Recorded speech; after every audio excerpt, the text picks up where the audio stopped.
Just when you think you have the answers, COVID-19 keeps changing the questions. With millions of students starting or preparing to start a new school year, parents and teachers now have to contend with the Delta variant. Here to talk about these developing issues is the U.S. Secretary of Education, Miguel Cardona. Mr. Secretary, thank you so much for coming back on Yahoo Finance. Of course, nice to see you again. Nice to see you. I want to start with the Delta variant of COVID-19. According to the CDC, nearly 1,600 kids were hospitalized last week with COVID-19. How can parents feel confident about sending their children back to school with the rise in infections? Listen, I'm a parent too, and I'm paying attention. And I want to make sure that when my children return to school, I'm sending them to an environment that's taking all the precautions necessary to keep our children safe, to keep our educators safe as well. So we know that masking works. We know that when they're eligible, vaccination is the best tool we have across the country. We're fortunate now to be able to have vaccines for students 12 and older and educators. So we know we can do it if we follow the mitigation strategies and we get vaccinated when we're able to. I recall last year doing this without vaccines, without the testing availability that we have today, without the American Rescue Plan funds to make sure we had what we needed to open schools safely. So I believe we can do it if we follow the mitigation strategies and get vaccinated when we can.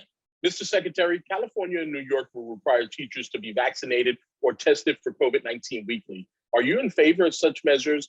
And would you like to see more states institute similar policies? You know, I really want to make sure that our health experts are leading those conversations, making sure that they're communicating the safety around that. For me, the more vaccinated, the better. And we have 90% of the teachers across the country that are vaccinated. So I think educators agree that getting vaccinated is the best way to keep themselves safe. For me, it ensures that we're going to keep schools without disruptions. Our students have suffered enough. They've been disrupted enough. Getting vaccinated is the best tool. So when our health experts feel that it's time to move forward in that direction, if that's where they want to go, I would be in support of it. Mr. Secretary, we see school boards and districts in Texas and Florida have been battling out with their respective governors over mask mandates and different policies. What are you hearing from teachers and administrators on the ground in those states?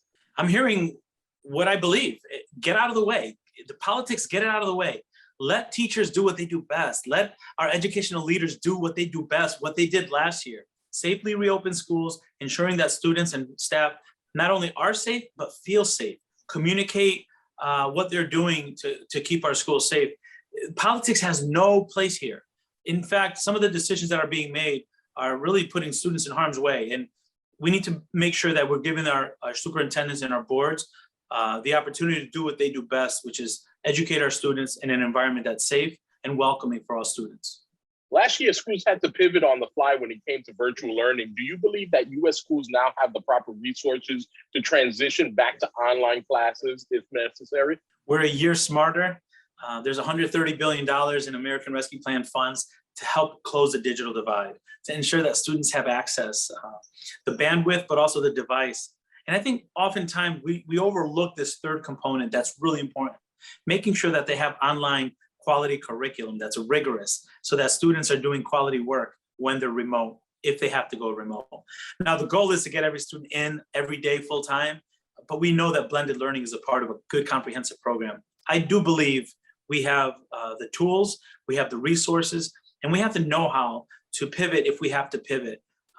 But I'm hoping that this year we don't have to do that. I'm hoping we can reopen schools using the mitigation strategies and making sure that students have an in-person learning opportunity, because we know the socialization that you get in person is so much better than online. We know that access to warm meals for our students is more accessible when they're going to school online. So that's where our focus is. We don't want to look backwards, but we're prepared if we have to go there.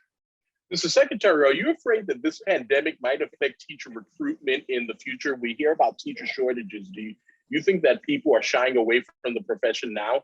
You know, I think, to be very frank with you, in the profession, we've always been asked to do more with less, right? I've been in education over 2 decades, and it's always like, whether I was a teacher or a school principal or a district leader, you know, there are less resources, but there's greater need. Now, the president has really started a shift to value educators and to really put education where it belongs in terms of the foundation of our country's growth.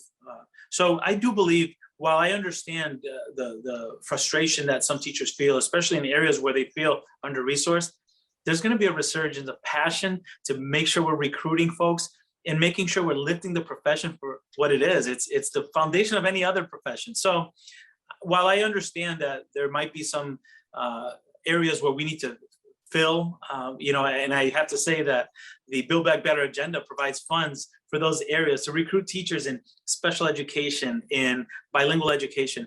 While those strategies are important, I also feel that our educators, they've bent over backwards. They're being recognized for the strength that they are for this country. And I do think that people are going to think of teaching as a profession moving forward.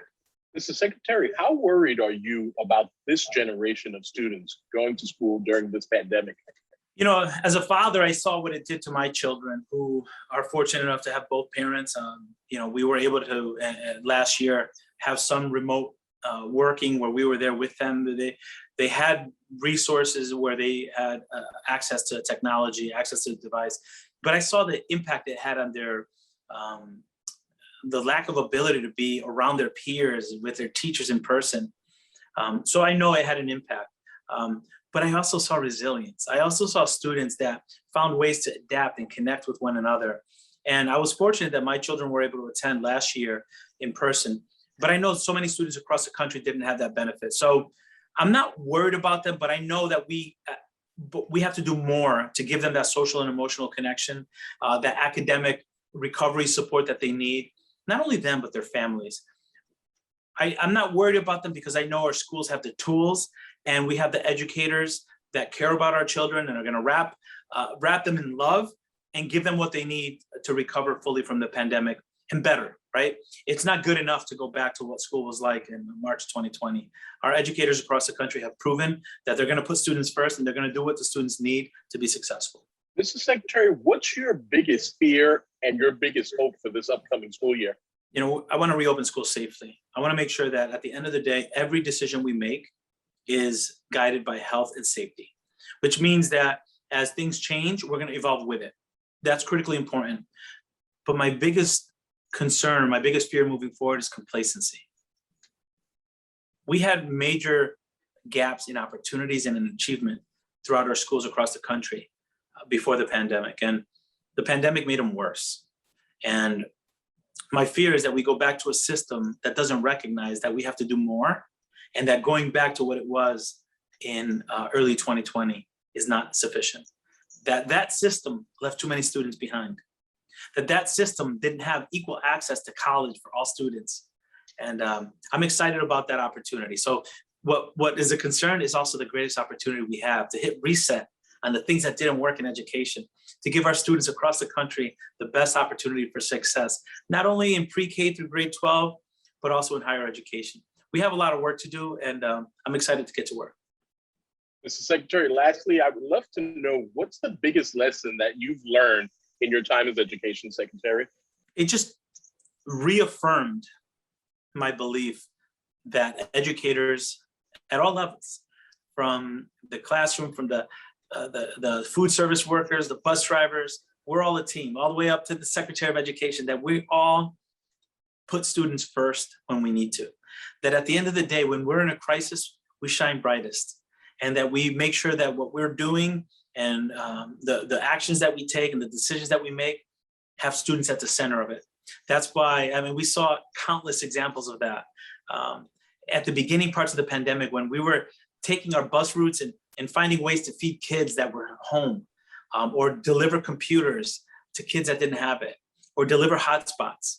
And then more recently, what we saw in New York, when we had intentional collaboration around reopening schools and adults putting their differences aside and saying, how do we help children? How do we help children? So for me, it just reaffirms the passion that educators have to serve their children and to give them the very best opportunity for success.